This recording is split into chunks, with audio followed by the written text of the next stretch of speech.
আরেকটা জিনিস আমার বেশি ভালো লেগেছে, উনি জামাত শিবিরের বিপক্ষ হয়ে কথা বলছে, আর আমি জামাত শিবিরকে পছন্দ করি না, ওদের অ্যাক্টিভিটিস আমার পছন্দ না।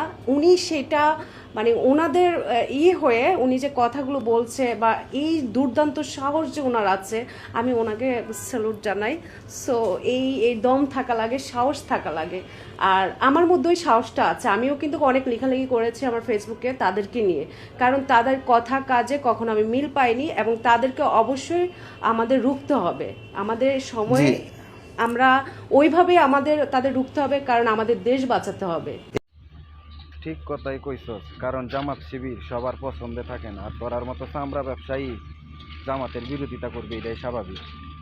আর লেখালেখি তো করবি, তোরার আম্মা তসলিমা নাসরিন লেখালেখি করে বাংলাদেশে টিকতে পারেনি, তোরাও ঠিক থাকতে না। সবুর কর, সময়ের অপেক্ষা।